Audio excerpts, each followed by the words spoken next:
vécu des choses extraordinaires, aussi bien en Guadeloupe qu'en Nouvelle-Calédonie. Pourquoi? Parce que notre Dieu est un Dieu vivant. Amen. Alléluia. Amen. Et il est avec ses enfants, il l'a promis, il a dit, je suis avec vous tous les jours jusqu'à la fin du monde. Amen. Alors, on a choisi un thème, hein, pasteur. Alors, le titre de mon étude, c'est « Demeurer dans la foi ». Demeurer dans la foi. C'est très très important. Et cela, vous le trouvez dans 1 Corinthiens, chapitre 16, verset 13. 1 Corinthiens, chapitre 16, verset 13. Alors, je lis avec vous, c'est un écrit de l'apôtre Paul aux chrétiens de Corinthe. Et il dit: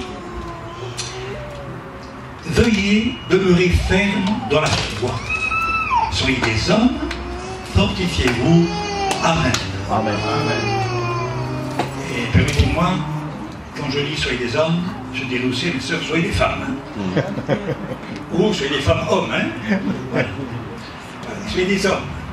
Soyez énergiques. Donc, veuillez demeurer ferme dans la foi et fortifiez-vous. Pour être ferme dans la foi, ben, il faut se fortifier. Parce que notre foi peut être chancelante, notre foi peut être fragile, et nous devons remédier à cela et ne pas rester avec une foi donc fragile. La parole de Dieu donc répond tout simplement à la question maintenant que vous vous posez, si vous êtes nouveau dans l'Église, ou même si vous êtes chrétien. La question est toute simple, on peut se la poser ensemble. Qu'est-ce que la foi? Qu'est-ce que la foi? Il est dit de demeurer ferme dans la foi. Ok, mais qu'est-ce que la foi? Eh bien, la Bible répond, parce que la Bible répond à nos questions. Hébreux, chapitre 11, verset 1er, où il est écrit: or, la foi est une ferme assurance. C'est une ferme assurance de choses qu'on espère et une démonstration de celles qu'on ne voit pas. C'est une ferme assurance. C'est une ferme assurance. C'est une ferme conviction. J'aime bien regarder parfois des versions différentes, mais je n'en fais pas 36. J'en ai trouvé une excellente, c'est la parole vivante. Alors j'ai pris la parole vivante et je lis là, dans Hébreux, chapitre 11, verset 1er, il est écrit, au sujet de la foi, c'est une ferme confiance dans la réalisation de ce qu'on espère. C'est une manière de la posséder déjà d'avance. Croire, c'est être absolument certain de la réalité de ce qu'on ne voit pas. Avoir une ferme assurance de la réalité de celle qu'on ne voit pas. Autrement dit, la foi est une ferme conviction. C'est une certitude totale et entière de la réalisation des promesses de Dieu. Quand on a la foi, on est convaincu que ce que la bouche de Dieu a dit, son bras l'accomplit. On est convaincu que sa parole est vraie. Et on peut donc entièrement croire et accepter les déclarations divines. Alors on peut effectivement se poser la question, mais d'où vient la foi? Eh bien la foi ne s'achète pas dans un magasin, la foi ne se trouve pas non plus dans une église, bien que il serait souhaitable que ceux qui fréquentent l'église aient tous la foi, mais d'où vient la foi? Mais c'est la parole de Dieu qui répond. Vous connaissez le texte certainement. Dans Romains, le chapitre 10, le verset 17, il est écrit: la foi vient de ce que l'on entend. Et ce que l'on entend vient de la parole de Dieu. Alléluia. Amen. La foi vient de ce que l'on entend, et ce que l'on entend vient de la parole de Dieu. Donc la foi est produite à travers la lecture de la parole de Dieu, à travers ce qu'on entend de sa parole. J'ai regardé la parole vivante et elle dit, elle, donc la foi naît lorsqu'on prêche l'évangile. La foi naît lorsqu'on prêche l'évangile. Et je dirais même lorsqu'on lit l'évangile. En lisant donc régulièrement la parole de Dieu, votre foi va être oxygénée du bonheur du ciel. Du bonheur du ciel. Hein? Non, non. On n'a pas toujours un air sain et pur, mais le ciel, lui, nous donne un air excellent. Donc la foi est une bonne chose. Tu seras nourri des paroles de la foi, de la bonne doctrine, disait l'apôtre Paul à Timothée 4,6. Tu seras nourri des paroles de la foi et de la bonne doctrine. La parole de Dieu, donc, contient la bonne doctrine. La parole de Dieu nous communique la foi. Il est donc très important de lire la parole de Dieu tous les jours, de croire ce qu'elle dit, de recevoir ce qu'elle dit. Je me rappelle quand j'étais là, hésitant d'aller avec mon ami dans cette église pentecôtiste que je ne connaissais pas, moi qui étais un catholique, ma famille catholique, tout le monde est catholique. C'est difficile de quitter sa religion, hein, la religion de ses pères. C'est pas évident. Alors, quand mon ami me parlait, il m'a convaincu qu'il fallait que je lise la Bible, la parole de Dieu, parce qu'elle était la vérité. Et effectivement, j'avais oublié cela. Et je me rappelle que quand je suis rentré là, un jour dans ma chambre, j'étais troublé. Parce que je me suis dit, mais les pentecôtistes disent qu'ils sont dans la vérité. Mais les témoins de Jéhovah aussi, les mormons aussi, les adventistes aussi, les catholiques aussi, et puis les évangéliques, les protestants, et puis tous les istes, hein, darbistes, pentecôtistes, méthodistes, ils disent tous qu'ils sont dans la vérité. Et que vous êtes dans l'erreur. Alors, où est la vérité? Où est la vérité? Alors j'ai été dans ma chambre, puisque Jésus dit, quand tu pries dans ta chambre, ferme la porte derrière toi, et ton Père qui est dans le secret te le rendra. Alors je me suis dit, Seigneur, où est la vérité? Dis-moi. Voilà, je vais ouvrir ta parole dans quelques instants. Et tu vas me permettre de t'entendre me parler. Seigneur, ma question est, où est la vérité? Dis-moi où est la vérité, Seigneur. Je vais ouvrir ta parole. Et j'ouvre ma Bible, je tombe pile sur un texte. Jean, chapitre 17, verset 17. Où, là, Jésus dit, ta parole est la vérité. Ta parole est la vérité. Alors je me suis dit, mais pourquoi chercher midi à 14 heures? Là, la vérité n'est pas dans une religion, même pas pentecôtiste. La religion n'est pas chez les mormons, chez les adventistes, chez les catholiques, même chez les pentecôtistes. La vérité, c'est la parole de Dieu. Donc si je vais dans une église où la parole de Dieu est prêchée, je suis dans une bonne église. Parce qu'elle parle de vérité. L'évangile est la vérité. Donc je vais aller dans cette église, et si la parole de Dieu est ouverte, et que le pasteur qui est là parle de l'évangile, parle de cette vérité, alors je suis dans une bonne église. Et quand je suis arrivé dans cette église, eh bien ça n'a pas tardé. Le pasteur a ouvert la parole de Dieu, la Bible, la vérité, et il a prêché la vérité. Il a prêché la parole de Dieu, et j'étais donc là éclairé. Alors je me suis dit, je suis maintenant dans une bonne église. Alléluia. Et Dieu me l'a confirmé en changeant mon cœur et en me guérissant de mes maladies. Alors, rappelons-nous de ce que Jésus dit face au diable. Quand le diable est venu pour tenter Jésus, eh bien, Jésus lui a répondu ceci. Alors qu'il était tenté, l'homme ne vivra pas seulement de pain, mais de toute parole sortant de la bouche de son Dieu. Luc 4,4. En tant que chrétiens, nous sommes nourris ce matin de pain. Peut-être encore à midi, vous avez bien mangé. J'espère pas trop, parce que sinon vous allez dormir maintenant. Vous vous nourrissez tous les jours. Et on a besoin de nous nourrir. En effet, on a besoin de manger. Il y en a qui mangent 3 fois, 4 fois par jour. Il y en a qui mangent toujours. Toutes les heures, ils mangent. Puis il y en a d'autres qui font attention à leur santé. Parce que c'est vrai que, comme disait quelqu'un, on creuse sa tombe avec ses dents. C'est en mangeant trop. Alors puissions-nous faire attention à notre ligne. Et évitons de trop manger. Alors, mais Jésus dit, l'homme ne vivra pas seulement de pain. Il y a une autre nourriture, et Jésus dit, il y a une nourriture que vous ne connaissez pas. Et cette nourriture, c'est sa parole. Et on a besoin donc de s'en nourrir. En effet, la Bible dit, par exemple, et ça c'est très indispensable de le savoir, on voit en effet les bienfaits de la foi, parce que la foi vient de ce que l'on entend, ce que l'on entend vient de la parole de Dieu. Je me rappelle que j'étais là tout jeune chrétien, ça faisait 5-6 mois que j'allais dans cette assemblée de Dieu, où on prie pour les malades, où des guérisons se produisaient, et j'étais étonné de ce que j'ignorais que cette église existait dans la ville. Et je me rappelle qu'un jour, je suis passé devant l'église évangélique. Et on m'avait dit que chez les évangéliques, on ne prie pas pour les malades. On ne croit pas à la guérison divine. On ne croit pas au baptême dans Saint-Esprit.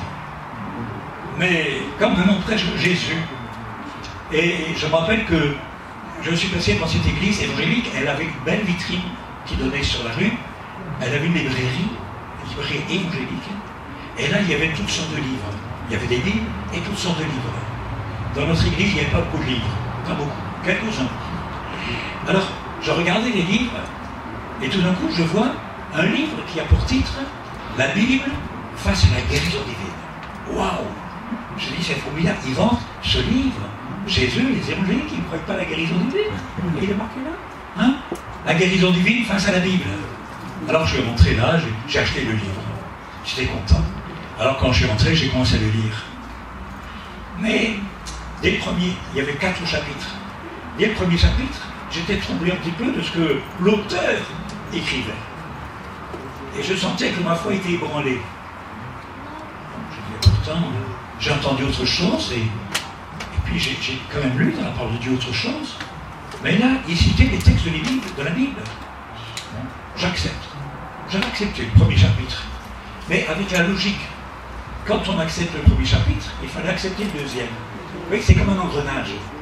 Et je suis arrivé au deuxième chapitre, et là, ça devenait quand même un peu plus fort, ça m'agressait un petit peu, mais comme j'avais peu de connaissances bibliques à l'époque, j'étais jeune converti, ben, je me dis oui, en tout cas s'il le dit, hein, s'il le dit, bon, alors peut-être que je me suis trompé. Et puis, pour finir, je lis le troisième chapitre, et ça allait vraiment d'escalade en escalade. Et là, vraiment, ma foi était secouée. Mais je dis, pourtant, Jésus m'a guéri. Pourtant, là, il y a des gens qui disent qu'ils ont été guéris. Et il a l'air de dire que les miracles, c'est plus pour aujourd'hui. C'était pour le temps des apôtres. Qu'avec la mort des apôtres, les miracles avaient disparu. Alors, pour finir, j'arrive au 4e chapitre. Et quand j'ai fini le 4e chapitre, je sentais que je n'avais plus de foi du tout. Ma foi était disparue. Je me sentais vide. Et je me dis, mais pourtant, hein? Alors, je me suis souvenu que Jésus dit, ma parole est la vérité. Alors, j'ai repris la Bible. J'ai commencé à la lire, à relire les évangiles. Plus je lisais l'évangile, plus je sentais que ma foi reprenait vie, me reprenait corps. Ma foi était comme un ballon qui s'était dégonflé. Et on avait transpercé le ballon. Il n'y a plus rien. Et là, maintenant, je lis la parole de Dieu et je sens... Et le ballon se regonfle. Ouais. Oh, c'était magnifique. Je remerciais le Seigneur. J'avais retrouvé ma foi. Amen. Mais j'en suis pas resté là.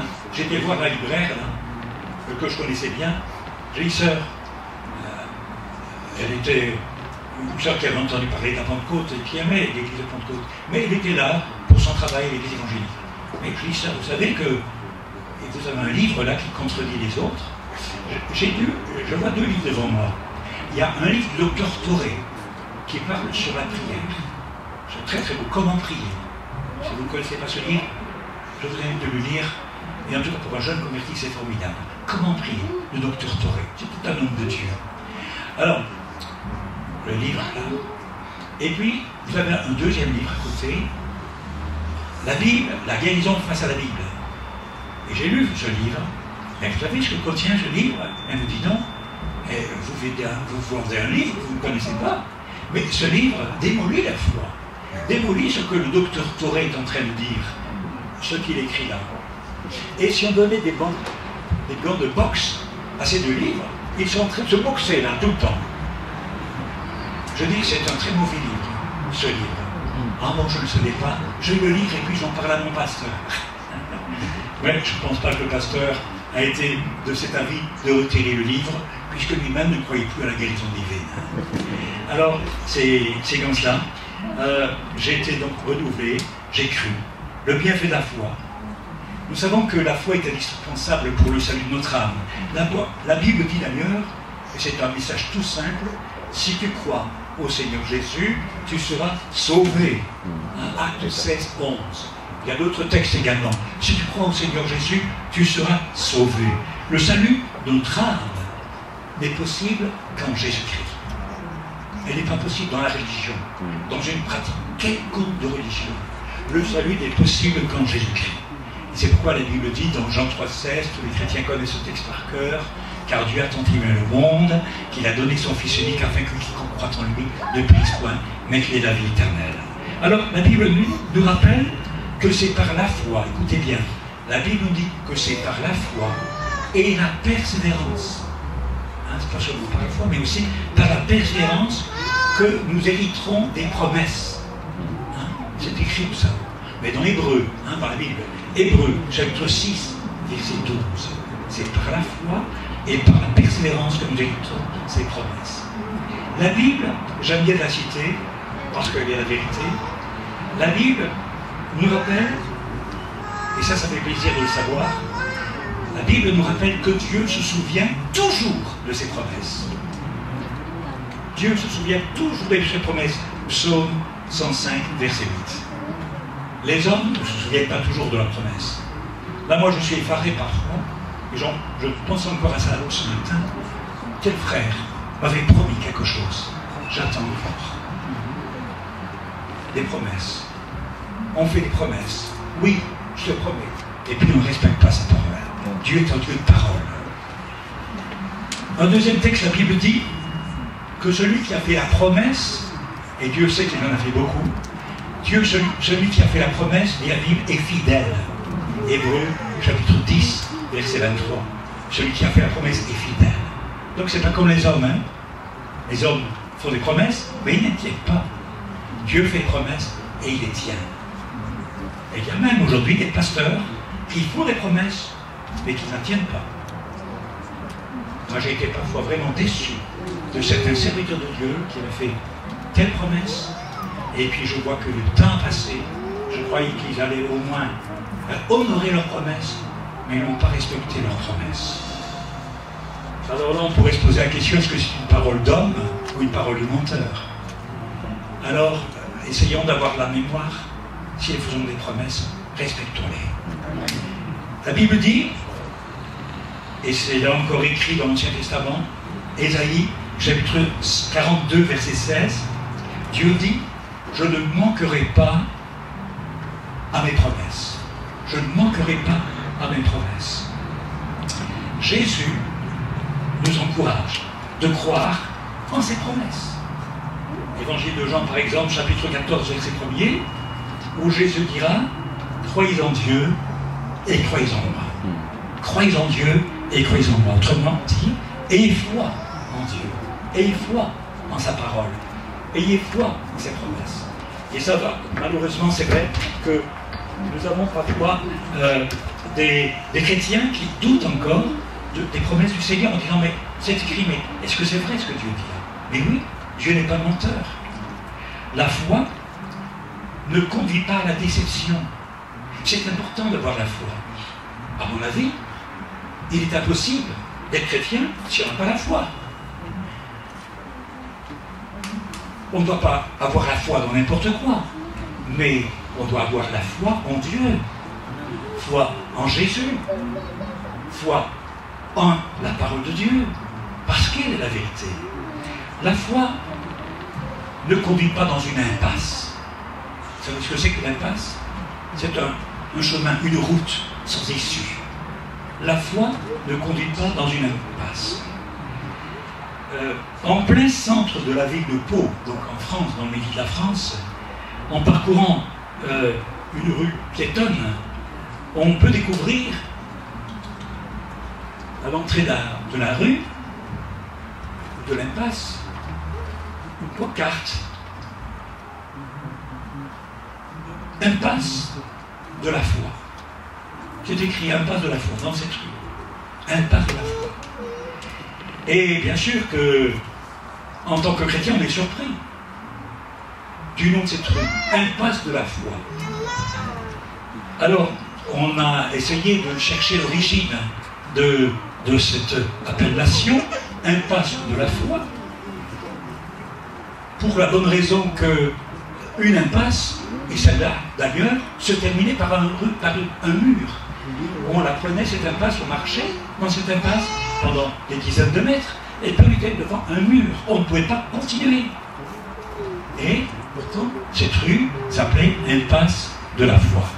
Donc elle portait bien mal son nom. J'ai appris ensuite que une communauté religieuse s'était installée là dans cette rue. C'était une congrégation qu'on appelait la congrégation de la foi. La congrégation de la foi. Et sans doute que c'est à cause de cela, alors que cette congrégation avait son siège dans cette congrégation, son siège dans cette rue, que cela fut appelé de cette manière. La foi chrétienne est contraire d'une impasse. La foi chrétienne nous mène à Dieu et à son royaume. Béni soit le Seigneur. Elle rend possible, la foi rend possible ce qui est impossible à nos yeux. Impossible, inaccessible pour nous. Mais tout ce qui est impossible à nos yeux n'est pas impossible à Dieu. La Bible dit que tout est possible à Dieu. Et le Seigneur dit lui-même, si tu crois, tu verras la gloire de Dieu. C'est dans l'Épître aux Colossiens qu'il est dit au chapitre 1er, verset 23. Là, la parole de Dieu nous exhorte à demeurer ferme dans la foi, dans une foi ferme et inébranlable. Parce que sans la foi, dit la Bible, il est impossible, totalement impossible, de lui être agréable. Sans la foi, je ne peux pas être agréable à Dieu. Car, dit la Bible, il faut que celui qui s'approche de Dieu croie que Dieu existe. Si je crois que Dieu n'existe pas, bah, tu n'honores pas la voix, tu n'honores pas Dieu, et on peut dire que tu n'as pas de foi du tout.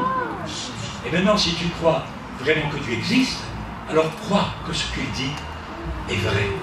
Ne doute pas de sa parole.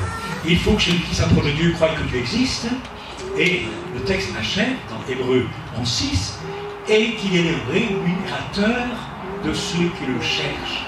C'est-à-dire que Dieu donne. Dieu est un Dieu d'abondance. Il ouvre sa main et il nous rassasie de ses bienfaits. Crois-le de tout ton cœur. Oui, rémunère ceux qui le cherchent. On ne sait pas, on ne doit pas en tout cas ignorer ce que sont les desseins du diable. Le diable est l'ennemi de notre âme. Et le diable a une tactique, c'est de nous ébranler dans notre foi. C'est d'amener le doute dans notre cœur. C'est de détruire la foi des croyants par toutes sortes de moyens, par toutes sortes d'annonces, par toutes sortes d'informations. Et Dieu sait que ces informations passent allègrement, facilement, par YouTube et par tous ces organismes sociaux, soit par la télé ou autre chose. La foi, en effet, souvent est malmenée. Constatons-le dans 1 Timothée. Il est dit en effet, chapitre 1er, versets 18 à 20. Alors je vais prendre le texte. 1 Timothée,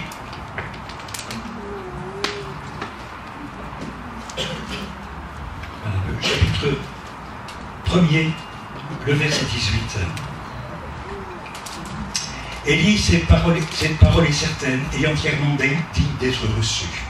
C'est 1 Timothée, chapitre 1er, verset. Voilà, verset 15. C'est une parole certaine et entièrement digne reçue que Jésus-Christ est venu dans le monde pour sauver les pécheurs, dont je suis le premier.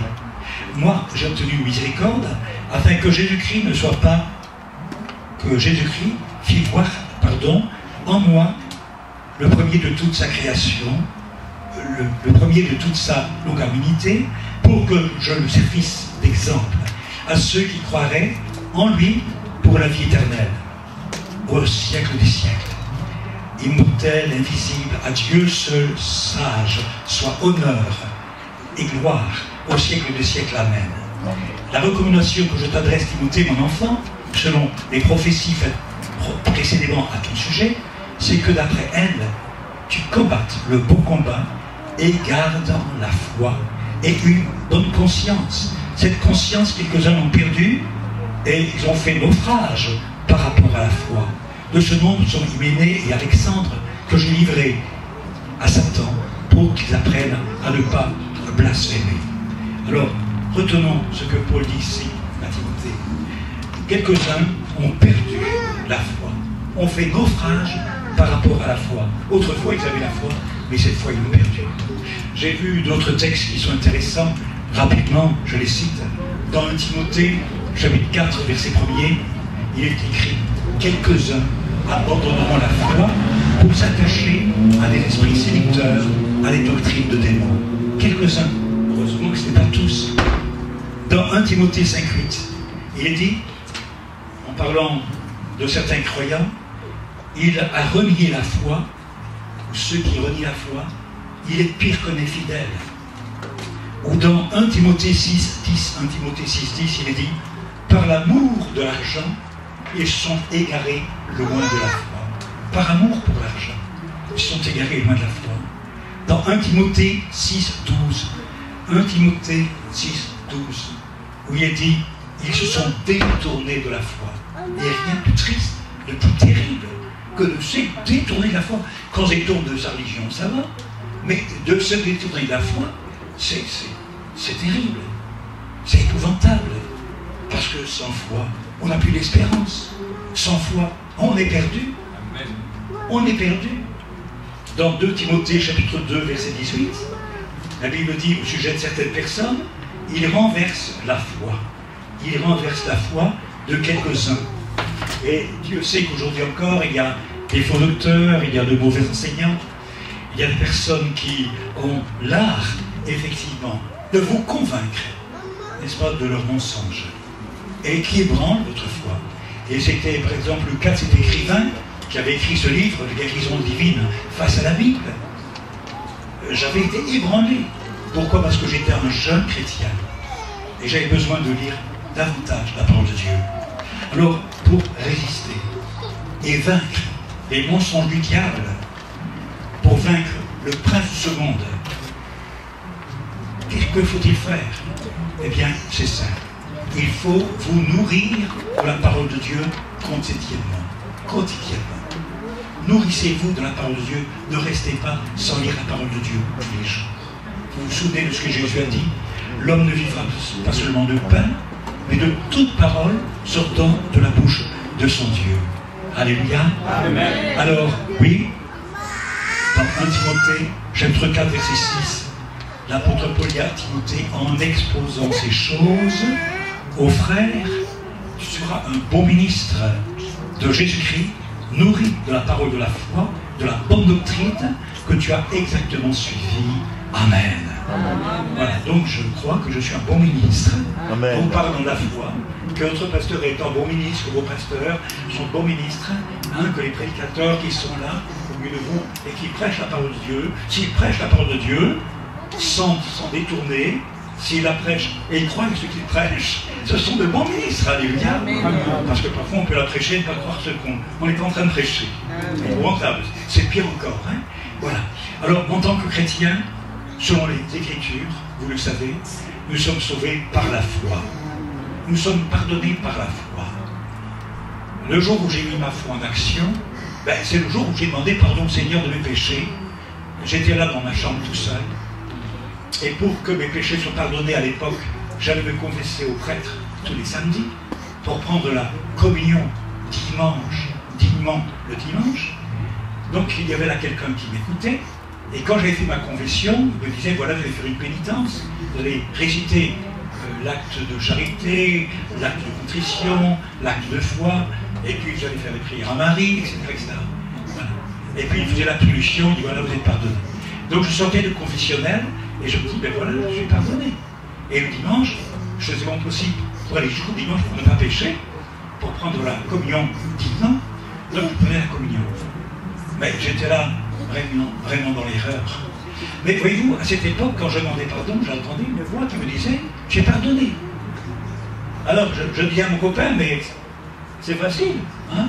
Maintenant pour toi, tu ne dois pas y confesser tes péchés au prêtre, au pasteur. Il dit non, j'ai lu pourquoi. Mais parce que c'est écrit dans la parole de Dieu. Et il me montre le texte dans le premier épître de Jean. Il me montre en effet, chapitre 1er, que si quelqu'un péchait, qui demande pardon à Dieu.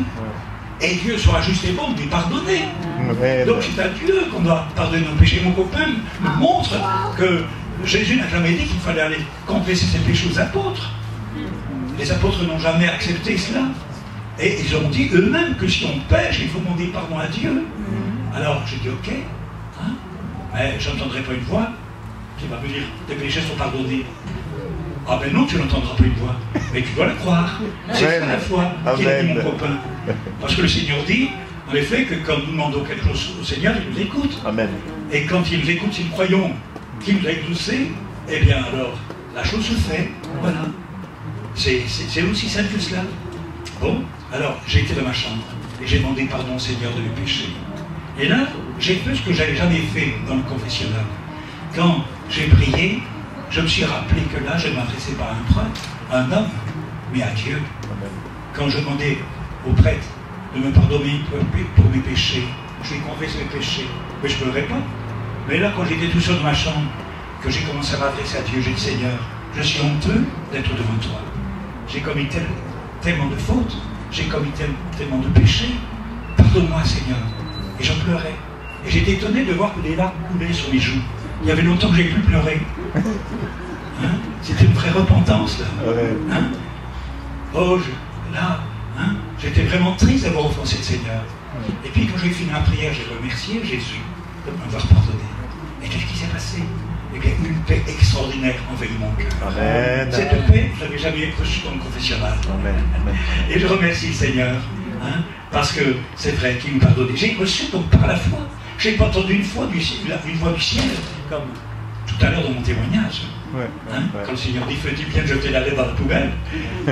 J'ai vécu cela une fois seulement. J'ai eu des songes, j'ai eu des visions.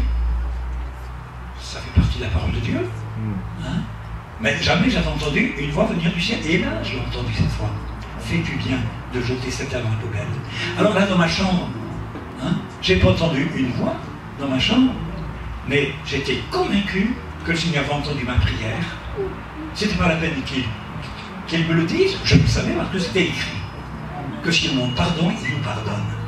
On ne va pas douter. Alors j'ai cru, et quand j'ai cru, je vous répète que cette paix qui surpasse toute intelligence envahit mon cœur. J'étais tellement heureux, et j'étais tellement vraiment dans la joie, et je louais le Seigneur. J'ai reçu par la foi le pardon de mes péchés, mais j'ai reçu par la foi la délivrance de ce tabac qui me, n'est-ce pas, qui me faisait du tort. Et je me rappelle quand je suis sorti de l'église, j'ai pris mon paquet de tabac des Saint-Michel rouges, les vertes étaient trop fortes. J'ai pris le tabac de Saint-Michel rouge et j'ai broyé le paquet dans mes mains et j'ai dit à ce paquet, c'est toi qui me tenais. J'étais esclave de toi. Et maintenant, au nom de Jésus, j'ai autorité sur toi. Et j'ai jeté mon paquet dans l'égout. Et j'étais pas triste, mais j'étais content. Alléluia. Et j'étais délivré par la grâce de Dieu. Alléluia. C'est par la foi que j'étais guéri de la sinusite chronique. Par la foi. Les médecins ne pouvaient pas me guérir. Je souffrais. Ça traînait des années. Et là, avec mes sur les mains, en un instant, j'étais libéré. Alléluia. J'ai cru que quand le pasteur allait imposer les mains, je serais guéri. Pourquoi?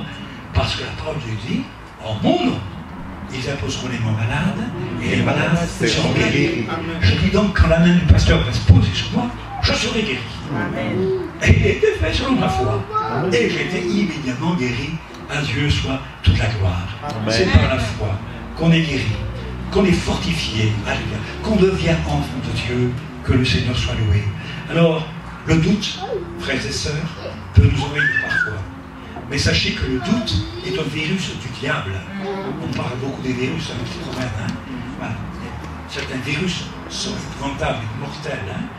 Je pense à cette maladie en Afrique, au Congo, là, du Nord, un Ebola, un virus terrible.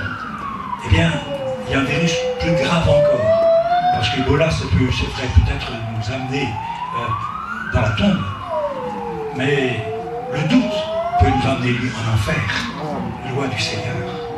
Alors, oui, c'est un virus satanique. C'est pourquoi l'apôtre Paul écrit aux chrétiens Dans 1 Corinthiens, chapitre 16, le verset 13, il dit, j'ai lu le texte tout à l'heure, à l'entrée, veuillez demeurer ferme dans la foi.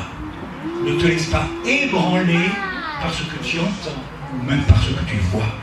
Hein? Voilà. Quand on regarde la télévision, on nous présente un crâne qui date de millions d'années. On dit ça, c'était notre premier père, hein, nos premiers parents. Et on peut être ébranlé, les scientifiques qui, n'est-ce pas, affirment des choses qui se contredisent après. Ouais. Et tout ça, c'est une action diabolique. Ne croyons pas ce que les hommes disent. Les hommes sont des menteurs. Ils se sont souvent trompés. Et souvent, ils font des suppositions. Parfois, ils doivent se contredire plus tard. Mais Dieu ne se contredit jamais. Et quand il parle avec vérité. Alors, par la foi, bien-aimés, obtenons la bénédiction que le Seigneur en réserve pour nous. Alléluia. Amen. Avant de quitter la Nouvelle-Calédonie, c'était le premier culte, le dernier culte que je faisais. Et à la fin du culte, il y a une sœur qui est venue près de moi en pleurant. Elle dit, pasteur, est-ce que vous pouvez prier pour moi? Je dis, qu'est-ce que je dois demander au Seigneur pour toi? Que je trouve du travail. Ça fait des mois et des mois que je cherche du travail, je n'en trouve pas. J'ai des enfants. Et elle pleurait. Et là, en regardant cette femme, j'avais de la compassion dans mon cœur. Puis je me suis dit, mais moi, un homme qui a un cœur dur, j'ai de la compassion pour cette sœur, bah plus forte raison le Seigneur. Alors qu'est-ce que c'est pour Dieu que de répondre à la prière de cette femme, de lui donner du travail?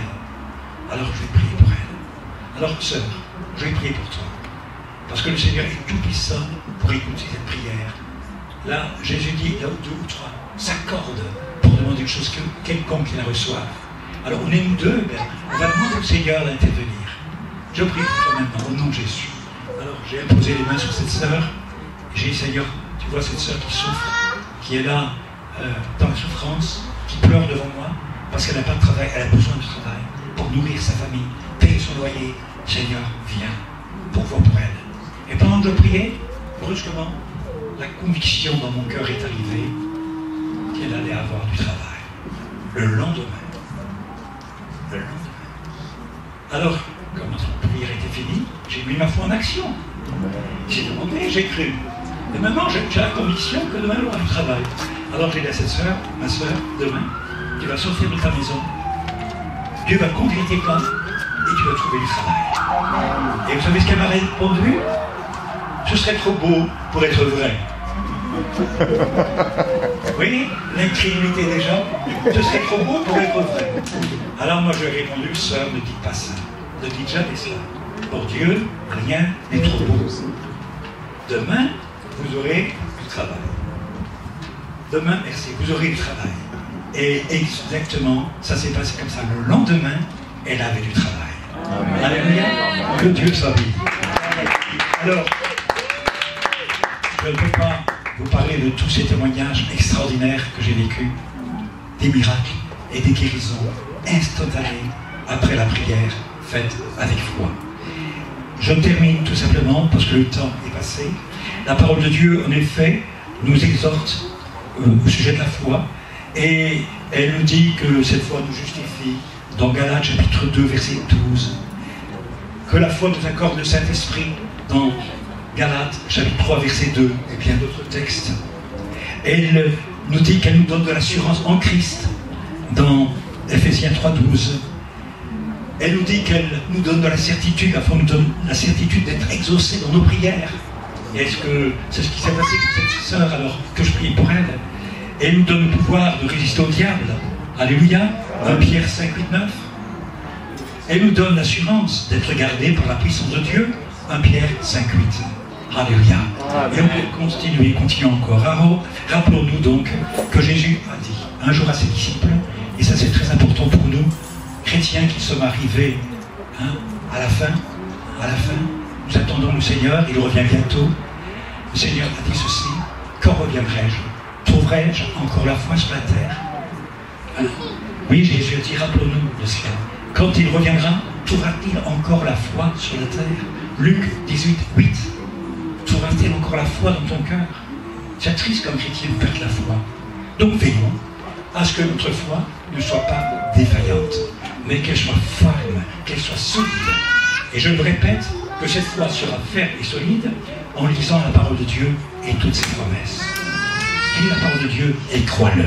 Amen. Amen. Et si tu es malade dans ton corps, même si tu es condamné par la science, que les médecins disent « je ne peux rien pour toi », eh bien crois au miracle. Amen. Dieu est un Dieu de miracle. Amen. Dieu est un Dieu de miracle. Je pourrais vous donner de nombreux témoignages, j'ai plus le temps, de nombreux témoignages, j'ai vécu des miracles extraordinaires. Je pense un seul miracle, parmi tous ces miracles, un seul miracle. Cet homme qui se mourait du cancer, c'était un catholique. Il avait été opéré 2 fois du cancer et il était en train d'agoniser. J'ai été appelé dans sa maison par son épouse. Elle voulait venir, elle voulait faire venir le prêtre pour l'onction d'huile, l'extrême onction, mais son époux ne voulait pas. Il était en querelle avec le prêtre, il ne voulait pas. Alors, son épouse était triste. Il allait mourir sans onction d'huile. Parce que dans l'Église catholique, l'enseignement est que si quelqu'un est en train de mourir, il faut qu'il y ait une onction d'huile.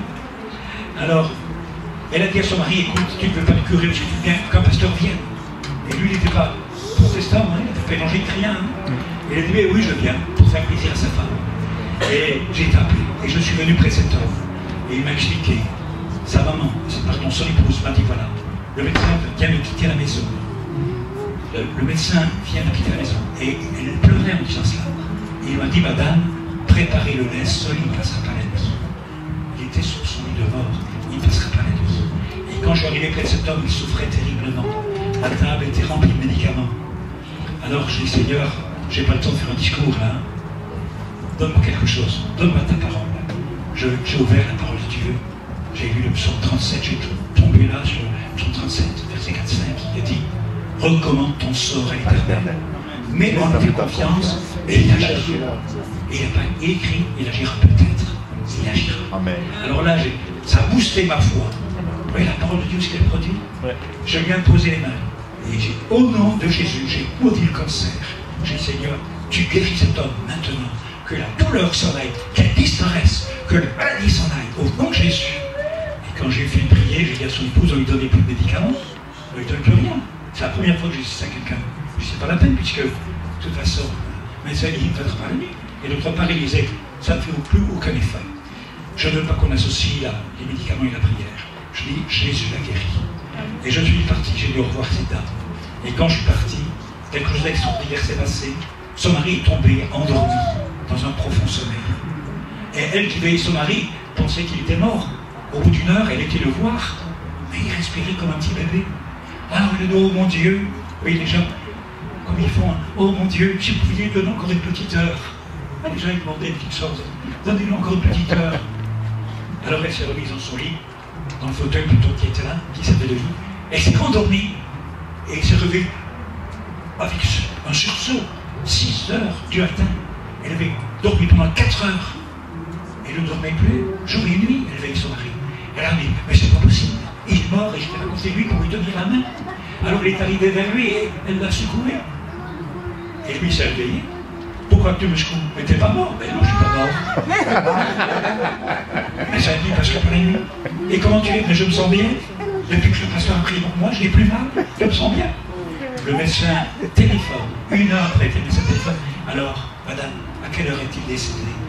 Mais il n'est pas mort. Comment il n'est pas mort? Mais non, qu'est-ce qui s'est passé? Je vais y voir, il a posé, le dire, le pasteur est venu, il a prié. Alors cet homme, n'est-ce pas, en effet, a été guéri entièrement. Cet homme s'est converti au Seigneur. Le médecin était confus. Toute sa famille s'est convertie. Et aujourd'hui, un de ses petits-enfants est rentré dans le ministère. Il est devenu un stagiaire de Bruxelles. Aujourd'hui, il est pasteur reconnu. Il est pasteur de l'Assemblée de Dieu de Jumet. Alléluia. Amen. Ce petit-là, en fait, cet homme-là, maintenant, il a 45 ans. Il n'est pas loin de ses 50 même. Je le connais tout gosse. Voilà, c'est son grand-père qui avait été guéri du cancer. Amen. Voilà. En tout cas, vous qui êtes malade, quelle que soit votre maladie, le temps des miracles n'est pas passé. Amen. Le miracle est pour toi aujourd'hui encore. Amen. Si tu crois, tu verras la gloire de Dieu ce soir. Amen. terminer par la prière.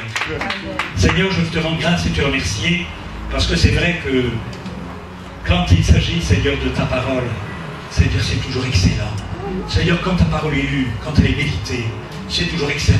Elle nous nourrit, elle nous fortifie. Seigneur, elle pousse notre foi. Elle booste notre foi. Merci donc, Seigneur, encore de nous rappeler tes promesses qui sont oui et amen. De nous avoir rappelé que celui qui a parlé ne peut mentir. Seigneur, que tu rappelles de tes promesses à toujours. À toi soit toute la gloire. Seigneur, bénis encore tes enfants. Fortifie-les encore dans la foi. Pendant ce temps particulier, Seigneur, oh Dieu, renouvelle leur foi. Seigneur, qu'ils restent fermes et solides et que plus jamais le doute ne puisse rentrer dans leur cœur. Quand nous doutons, nous empêchons ta bonne main de se poser sur nous. Nous attristons ton esprit. Nous faisons fuir la bénédiction. Donne à chacun, Seigneur, ce soir, de saisir la bénédiction. Et que ceux qui sont malades, qui ont besoin de délivrance, de guérison, quelle qu'elle soit, viennent, Seigneur, ô Père, devant toi, et saisissent par la foi la bénédiction que tu leur donnes ce soir. Amen. Amen. Amen.